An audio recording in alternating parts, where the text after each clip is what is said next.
Her true story from Georgia. My son texted, "You're not invited, my wife wants only real family." So I took back every dollar I gave them. The Georgia humidity has a way of clinging to you, a heavy, silent presence that promises either a garden's bloom or a summer storm. For years, I had mistaken that weight for an embrace. On that Saturday morning, I learned it was just the air holding its breath before the thunder. My name is Caroline Miller, and I was about to learn the difference between family and bloodline. The house smelled of sugar and vanilla, mingling with the faint scent of magnolia blossoms drifting through the open kitchen window. On the kitchen island, a 2-layer lemon and blueberry cake, my granddaughter, Lily's favorite, was cooling on a wire rack. I had started baking at 5 in the morning, humming softly to myself as I creamed butter and sugar, the way my own mother had taught me. The cake was a masterpiece, golden layers studded with plump blueberries, the kind that burst with sweetness on your tongue. Beside it sat a small, carefully wrapped gift, a first edition of The Secret Garden, the same one my own mother had read to me when I was Lily's age. I had searched 3 antique bookshops in Savannah to find this particular edition, with its faded green cover and gilded edges. Inside the front cover, I had written in my careful script, "To my dearest Lily, may you always find magic in every garden. Love, Grandmama Caroline." Lily was turning 5, a whole hand, as she liked to say, spreading her tiny fingers wide with wonder. I had spent the morning humming, my heart full of the simple, profound joy that only a grandmother can know. I pictured her face when she saw the cake, the way her eyes would light up like Christmas morning. I could already hear her delighted squeal, "Grandmama, it's perfect." I had just finished piping the last buttercream rose onto the cake when my phone buzzed on the granite countertop. The sound was sharp against the soft classical music playing from my old radio, the same radio John and I had listened to during lazy Sunday mornings. It was a sound I'd come to associate with my son, Daniel. Quick, impersonal, and usually followed by a request. I wiped my hands on my apron, the one embroidered with little bluebirds that Lily had helped me choose at the craft fair last spring, and picked it up. The screen lit up with a message from him. My thumb hovered over it, a small smile already forming on my lips. Maybe he was asking if I could bring an extra batch of my sweet tea, or if I remembered to buy the special candles that didn't drip wax. Then I read the words. "Hey Mom, about Lily's party today. Brenda and I decided we want it to be a smaller thing, just real family, so you don't need to come." The breath left my body in a slow, silent rush. The wooden spoon I'd been holding clattered to the floor, a sharp sound that seemed to echo through the suddenly hollow kitchen. The air in the room, once warm with the scent of baking, suddenly felt thin and cold. I read the message again and again. Each word was a small, perfectly polished stone dropped into the quiet pool of my morning. Just real family. The implication was not subtle. It was a blade, slid cleanly between the ribs of everything I thought we were. I, the woman who had carried him for 9 months, who had walked the floors with him through colic and fevers, who had been his first and most devoted fan, was no longer real family. The woman who had sacrificed her own dreams to put him through college, who had held his hand through his divorce from his first wife, who had welcomed Brenda with open arms despite my reservations, I was now being discarded like yesterday's newspaper. I looked at the cake, the perfect, beautiful cake that had taken me 4 hours to make. I looked at the book tied with a pale yellow ribbon chosen to match Lily's favorite dress. I looked at my own hands, wrinkled and spotted with age, the same hands that had taught him how to tie his shoes and held his when he was scared of the dark. The same hands that had signed loan documents and written countless checks to ensure his happiness. And I did not cry, not a single tear. Instead, a stillness I hadn't felt in 30 years settled over me. It was the same icy calm that had come over me the day my husband, John, passed away, the preternatural clarity that arrives when the worst has already happened and there is nothing left to fear. It was the same feeling I'd had when the doctor delivered John's terminal diagnosis, when the world tilted on its axis, but somehow, impossibly, I remained steady. I placed the phone face down on the counter. next to the cooling cake that would never see its intended celebration. I walked out of the kitchen, through the living room I had decorated with love, every throw pillow chosen with care, every family photograph positioned just sonned into John's old study. The room still smelled faintly of him-old books, pipe tobacco, and the cedar wood of his roll-top desk. His reading glasses still sat folded on the leather desk pad, as if he might return at any moment to finish the crossword puzzle he'd been working on the morning he died. His favorite coffee mug, the one that read, "World's Greatest Dad," that Daniel had given him for Father's Day 20 years ago, still held pride of place on the bookshelf. I hadn't touched it much since he died, except to dust. It felt too sacred, a monument to a life well lived. Today, it was an arsenal. My hand was steady as I unlocked the bottom drawer. Inside, beneath his military service medals and our marriage certificate, was a simple, cloth-bound ledger. It wasn't a secret. John, a methodical accountant who had built our family's financial security from nothing, had taught me to track every major expense. "You can't manage what you don't measure, Caroline," he used to say, tapping the ledger with his silver pen. And family finances are no different from business finances. Everything has a cost, and everything has value. After he was gone, and Daniel's life became more complicated, I had continued the practice. What started as a way to honor John's memory had become something else, entirely a careful record of love, translated into dollars and cents. I opened it. The pages were filled with my neat, slightly slanted script. It wasn't a book of grudges. It was a record of love, a testament to a mother's endless, unquestioning support. But in the cold light of that Saturday morning, it read like an invoice for services rendered to ungrateful clients. October 2012, down payment assistance for Daniel and Brenda's first house, $45,000. I remembered that day clearly, how excited they had been, how Daniel had hugged me so tightly I could barely breathe. "Mom, we couldn't have done this without you." He had whispered in my ear, "You're the best mother in the world." June 2014, paid off remaining balance on Daniel's student loans, $22,500. The weight of those loans had been crushing him, affecting his sleep, his marriage, his confidence. I had written that check without hesitation, telling him it was an early inheritance, a way to start his adult life free and clear. March 2016, co-signed and paid first 6 months of car loan for Brenda's new SUV, $3,600. She had wanted the luxury model, the one with heated leather seats and a sunroof. "Caroline," she had said, batting her eyelashes, "you know how much safer this will be for Lily when she arrives."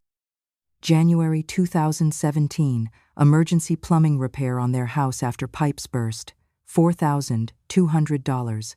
They had called me at midnight, panic in their voices. "Mom, there's water everywhere. Our homeowner's insurance won't cover it all. We don't know what to do." I had been there within the hour with a checkbook and a list of the best contractors in town. August 2019, covered their credit card debt to qualify for a home equity loan, $11,800. This one had stung. I had discovered they had been living far beyond their means, financing vacations and shopping sprees while telling me they were doing fine financially. The list went on and on, a catalog of love disguised as financial transactions, small loans for car repairs that somehow never got repaid. Seed money for Brenda's failed online boutique, the one that lasted exactly 4 months before she lost interest. Plane tickets for vacations they couldn't afford but posted all over social media, making sure to tag their exotic locations while I stayed home, watching their house and their dog. I had never kept a running total, but a quick scan told me the truth. I had given them a life. A comfortable middle-class life that they now believed was entirely of their own making, a life from which I was now excluded via text message. They had mistaken my generosity for an obligation. They had mistaken my love for a weakness. They thought I was just a sweet old Southern woman who baked cakes and embroidered aprons, who existed solely to make their lives easier. They had forgotten I was also John Miller's wife, and John Miller never, ever, let anyone mistake his kindness for a blank check. "Business is business, Caroline," he used to say. "Family is family. But when family starts treating love like a business transaction, you handle it like business. I closed the ledger with a soft thud. The decision was already made, crystalline in its clarity. It wasn't revenge, it was a correction, a balancing of the books. They had defined me as not real family. Fine. From this moment on, I would act like what I apparently was, a creditor with legal rights and a backbone of steel. My first call was not to my son. It was to a woman named Margaret Stone, a lawyer in downtown Savannah, whose reputation was as sharp as her tailored suits. She was known for being a bulldog in the courtroom and a force of nature in negotiations. She had handled John's estate with terrifying efficiency and a surprising amount of grace, transforming what could have been a bureaucratic nightmare into a smooth transition. The phone rang twice before her crisp voice answered. "Stone Legal Associates, Margaret Stone speaking." "Margaret, it's Caroline Miller." There was a brief pause, and her tone softened almost imperceptibly. Margaret was all business, but she had genuinely liked John, and by extension, had always treated me with respect. "Caroline. It's good to hear your voice, though I suspect this isn't a social call. Is everything all right?" "No," I said, my own voice calm and level, surprising myself with its steadiness. "But it's about to be. I need to foreclose on a property, my son's." The silence on the other end was not one of shock. Margaret Stone was far too professional for that. It was the sound of a very intelligent woman processing information and immediately shifting into legal mode. "Tell me everything," she said, her voice taking on the focused intensity I remembered from our meetings after John's death. I did. I told her about the down payment on their house in the nice suburban neighborhood, the one with the good schools and the manicured lawns where children rode bicycles on sidewalks and neighbors knew each other's names. I told her that when I gave them the $45,000, John and I had insisted they sign a promissory note secured by a second mortgage on the property. It was a formality at the time, something John had insisted upon despite my protests. "It's not that I don't trust Daniel," John had explained to me at the time. "It's that I want to teach him how real financial transactions work. Someday, he'll need to understand the weight of money, the responsibility that comes with debt. This is a lesson disguised as a gift." We never intended to collect. The original document was filed away in our safety deposit box, a piece of paper meant to gather dust until long after we were both gone. We told them it was a gift. I explained to Margaret. "But legally, it's a loan that has never been repaid, and according to the terms John wrote into the note, a loan that can be called in at any time." The silence on the other end of the line stretched for nearly 30 seconds. When Margaret spoke again, her voice carried a new respect, tinged with what might have been admiration. "Caroline," she said finally, "your husband was a very smart man. You're not just holding cards, you're holding the entire deck. The promissory note gives you the absolute right to demand payment in full. If they can't pay, and from what you've told me about their finances over the years, they can't, the second mortgage gives you the legal right to initiate foreclosure proceedings to reclaim your stake in the property." She paused, and I could hear the scratch of her pen on paper. "What's the timeline you're looking for?" "What's the first step?" I asked. "The first step," Margaret said, a hint of steel entering her voice, "is a certified letter, a formal demand for payment. It will be cold, legal, and it will absolutely ruin their day. After that, if they can't produce the money within 30 days, the process will speak for itself. Georgia foreclosure law is very clear on this point." I felt a strange sense of peace settle over me, the same feeling I'd had when John and I had finally paid off our own mortgage 35 years ago. It was the peace of knowing exactly where you stand, of having your feet firmly planted on solid legal ground. "Do it," I said. "Consider it done," she replied. "And Caroline, welcome back to the game." I hung up the phone and walked back into the kitchen. I looked at the cake, the beautiful, hopeful cake I had baked with love for a party to which I was not invited. The cake that would never see my granddaughter's face light up with joy. I took a knife from the wooden block John had made for me in his workshop, cut a large, perfect slice, and sat down at my kitchen table, the same table where John and I had shared 30 years of meals, laughter, and quiet conversations. And for the first time that day, I smiled. It wasn't a happy smile. It was the smile of a woman who had just remembered her own name, her own worth, her own power. The party could go on without me. But the house they were having it in? That was a different story entirely. The certified letter, a crisp and impersonal declaration of war wrapped in legal terminology, arrived at their house on Tuesday. I imagine Brenda retrieving it from the mailbox during her morning routine, her perfectly manicured nails the ones I had paid for during her monthly spa trip, stabbing impatiently on the thick envelope. She probably assumed it was some junk mail or a notice from the HOA about their slightly overgrown lawn. I imagine her slitting it open with the silver letter opener that had been a wedding gift from John and me, her brow furrowed in annoyance as she prepared to toss another piece of unwanted mail into the recycling bin. Then, the dawning horror, legal jargon, promissory notes, default, foreclosure, words that probably swam before her eyes as the blood drained from her face. My phone rang at exactly 4:15 p.m. It was Daniel, calling from his office downtown. I let it go to voicemail, sitting calmly in my garden, deadheading the roses that John had planted for our 20th anniversary. A minute later, a text message appeared on my screen, the same medium he had used to discard me, now serving as his lifeline.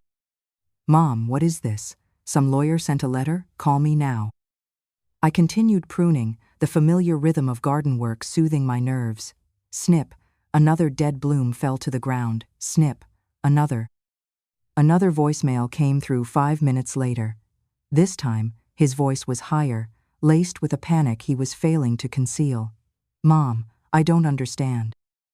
This letter says we owe you $45,000 and something about the house? This has to be a mistake. It was a gift. You know we don't have that kind of money. This is crazy. Call me back. This isn't funny."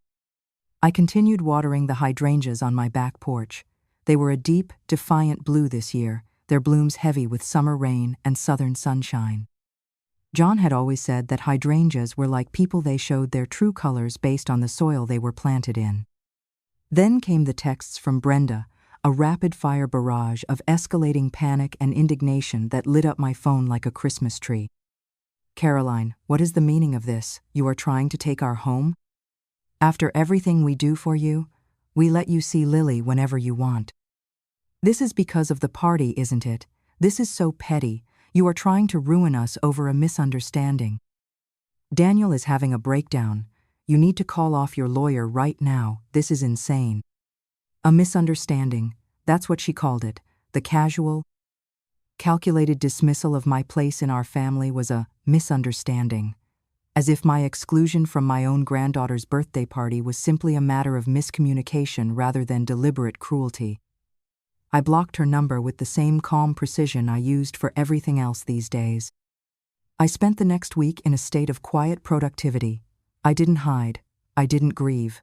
I planned. The money from the house, whether they somehow found a way to pay me or I took possession and sold, it wasn't for revenge. It was for restoration. My restoration. I had lunch with my friend Eleanor, a widow like myself who had weathered her own family storms with grace and determination. We sat on her screened porch, sipping sweet tea and watching the Spanish moss sway in the ancient oak trees. "You know," Eleanor said, her voice thoughtful, "my mother used to say that sometimes the kindest thing you can do for someone is to let them experience the full weight of their choices. You've been cushioning their fall for so long, they forgot gravity exists." I nodded, feeling the truth of her words settle into my bones. John always said that consequences are just delayed lessons. "Smart man, you're John," Eleanor replied. "He'd be proud of you." 1 week later, with no response from them to the lawyer's demand, Margaret filed the official paperwork to begin the foreclosure. The legal notice was posted on their front door like a scarlet letter, visible to all the neighbors in their pristine subdivision. That night, Daniel showed up at my house unannounced. Through the peephole, I could see he looked like he hadn't slept in a week. His hair was a mess, his eyes were red-rimmed, and the expensive polo shirt Brenda had probably picked out for him was wrinkled and stained with coffee. He looked smaller somehow, diminished by the weight of consequences he'd never had to carry before. "Mom," he said when I opened the door, his voice cracking like a teenager's. "Please, you can't do this." I didn't invite him in. I stood in the doorway, a silent sentinel of the home he was about to lose, my hand resting on the doorframe that John had painted white every spring for 20 years. "Can't do what, Daniel?" "Ask for what is legally mine." "It was a gift," he insisted, his voice rising to near hysteria. "You said it was a gift. We never would have bought the house if we thought." "And you said I was family," I replied, my voice quiet but unyielding. "It seems we were both operating under false pretenses. Your wife made it very clear what you both think of me. That I am not real family. So, I have decided to act accordingly. I am simply a lender, collecting on a debt." He ran a trembling hand through his hair, his composure crumbling like a sandcastle at high tide. Behind him, I could see Brenda sitting in their car, her face buried in her hands. She looked as broken as he did, and for a moment, I almost felt sorry for them. Almost. "But our home," he whispered. "Lily's home. Where are we supposed to go? Brenda is. She's falling apart. We'll be homeless." "You have options," I said calmly, noting how the word homeless didn't carry the same weight it once might have. They weren't homeless. They were simply learning that homes came with costs, and bills eventually came due. "You can sell the house and pay me what you owe from the proceeds. You can try to get a loan to pay me back. You can ask Brenda's parents, who seem to have plenty of opinions about family dynamics. Or you can do nothing and let the foreclosure proceed. The choice is yours, but the debt will be paid." He stared at me, his eyes wide with a disbelief that was slowly turning to horrified understanding. He was seeing me for the first time, not as his soft, accommodating mother, but as the woman who held the deed to his entire life. The woman who had been John Miller's wife and business partner for 42 years. "This is about the party," he whispered, as if the thought were just occurring to him. "You're destroying our lives because you didn't get invited to a 5-year-old's birthday party." I almost laughed. It was so much bigger than that, and he was too small to see it. Too wrapped up in his own immediate crisis to understand the years of accumulated hurt, the gradual erosion of respect, the slow transformation from beloved mother to taken-for-granted servant.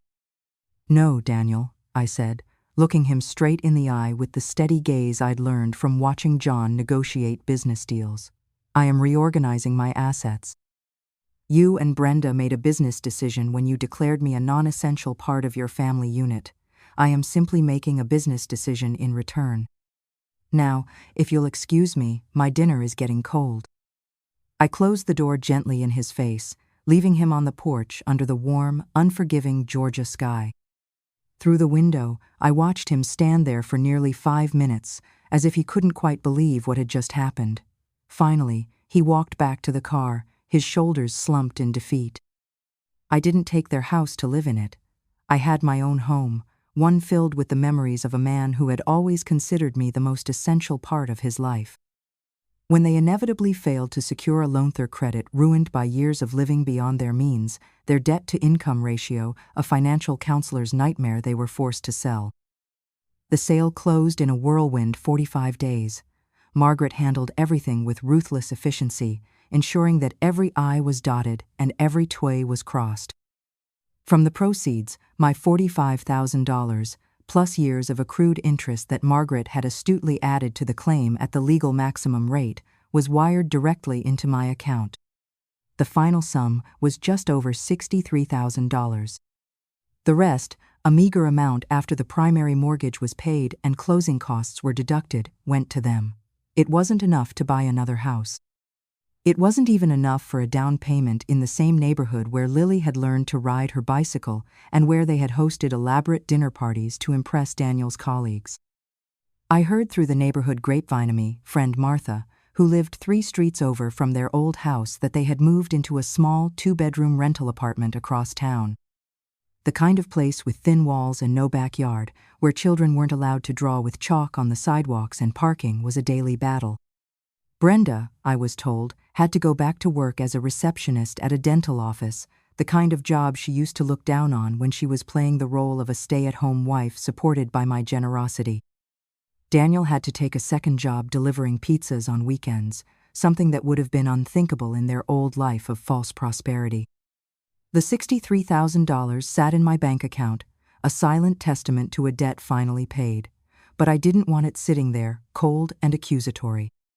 It felt tainted, like the text message that had started it all. So, I decided to turn it into something warm, something that would honor John's memory and create the kind of legacy he would have approved of. I found a small, neglected storefront in a historic part of Savannah, a place with good bones and a dusty front window that hadn't seen fresh hope in years. The building had character-heart pine floors scarred with decades of use, brick walls that had weathered countless storms, and a pressed tin ceiling that caught the light like scattered stars. For weeks, I worked alongside a local crew to restore it. We sanded the old floors until they gleamed like honey, revealing grain patterns that told stories of the trees they'd once been. I painted the walls a warm, buttery yellow that reminded me of sunshine and fresh churned butter. I bought second-hand tables and mismatched chairs from estate sales and antique shops, each one with its own story, its own history of families gathering around food and conversation. I hung photographs of old Savannah on the walls, black and white images that spoke of a time when neighborhoods were communities and strangers were just friends you hadn't met yet.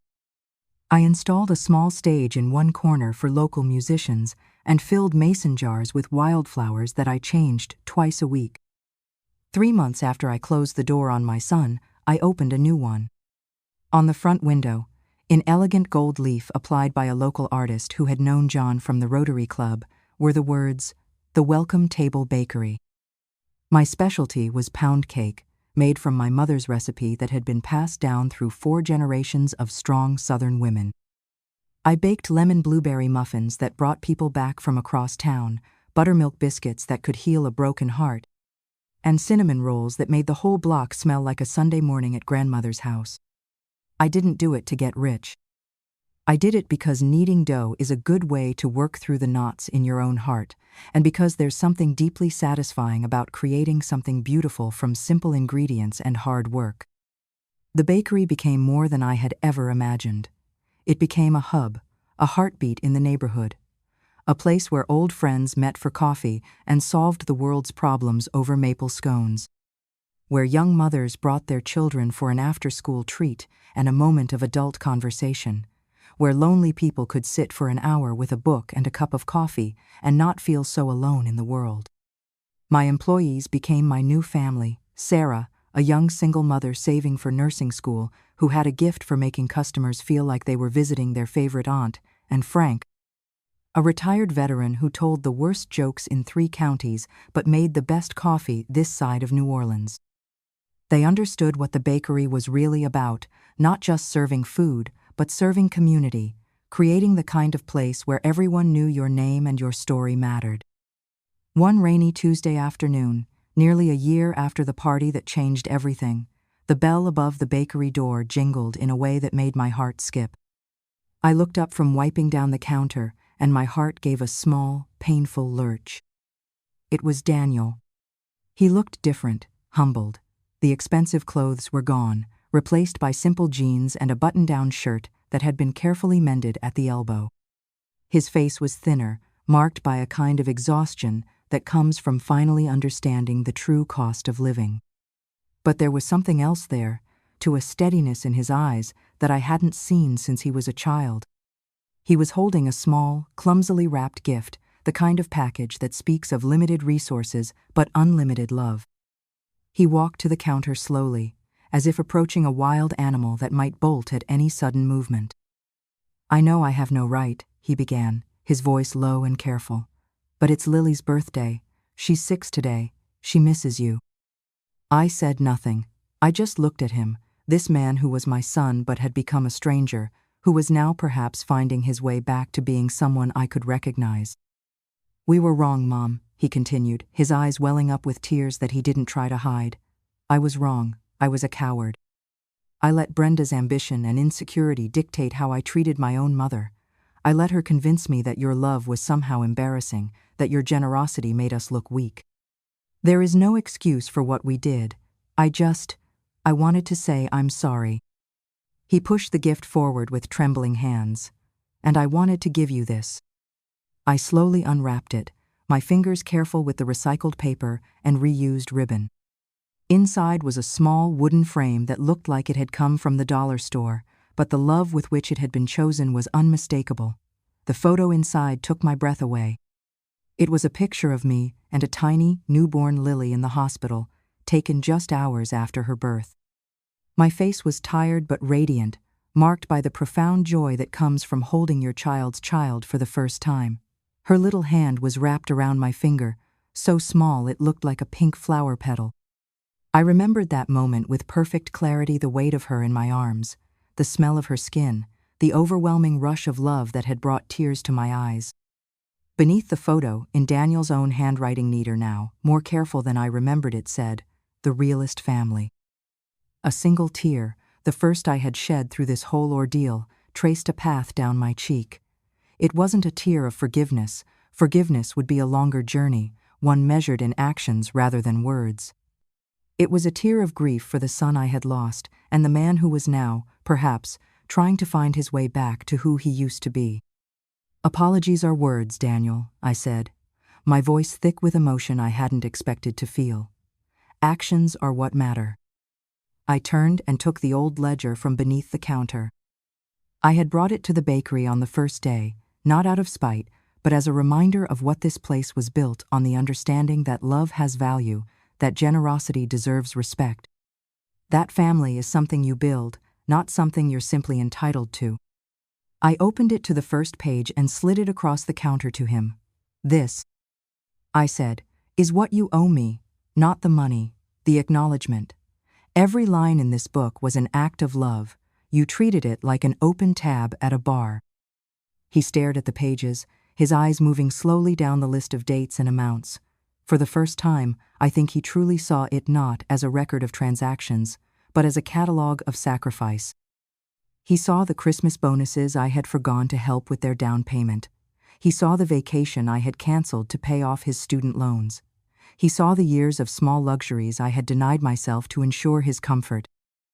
"I'll pay you back," he whispered, his voice barely audible above the gentle hum of the coffee machine. "Every cent.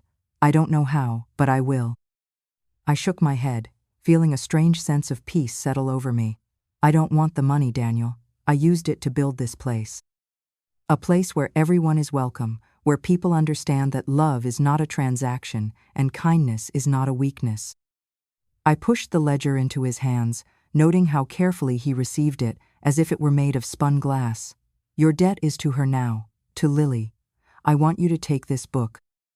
I want you to look at it every day and remember what it costs to raise a child, to love someone unconditionally, to build a family that lasts. And then I want you to be a father to your daughter who is worthy of that cost." He stood there for a long moment, clutching the book like a lifeline, tears streaming down his face without shame. The other customers in the bakery had grown quiet, sensing the gravity of the moment without understanding its details. "Go home," I said gently. "Give her a birthday party she'll remember.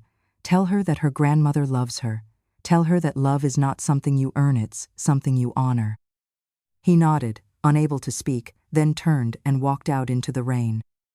Through the window, I watched him sit in his old Karth, same one I had helped him buy, now showing its age, for several minutes before driving away. I don't know if I will ever fully forgive him. Forgiveness is a journey, not a destination, and some roads are longer than others. But as I stood in my bakery that evening, surrounded by the smell of warm bread and the gentle hum of happy conversation, I knew I had done the right thing. I hadn't just taken back my money, I had taken back my worth. I had remembered who I was before I became someone else's convenience, someone else's safety net, someone else's afterthought. The Welcome Table Bakery thrived. It became the kind of place where proposals happened over coffee and cake, where book clubs met to discuss the latest novel, where new mothers brought their babies to show them off to a community that celebrated every milestone. It became the kind of place John would have loved, where business was conducted with handshakes and trust, where profit was measured not just in dollars, but in the smiles of satisfied customers and the warmth of human connection. And if you are out there, feeling like a line item on someone else's budget, like a convenience they can edit out of their lives when it suits them, hear me now. Your love is not a transaction. Your worth is not negotiable. Your place in your own family is not subject to someone else's approval. Sometimes, the most loving thing you can do is close the ledger, balance the books, and walk away to bake a new life of your own. A life where you are not just welcome at the table, you are the one setting it, deciding who sits down, and serving love on your own terms. Because here's what I learned in that humid Georgia summer: the best revenge isn't bitter. It's sweet, buttery, and served warm, right out of the oven, and it tastes like freedom. Subscribe to Her True Story, because here, we know that every woman has the right to write her own ending.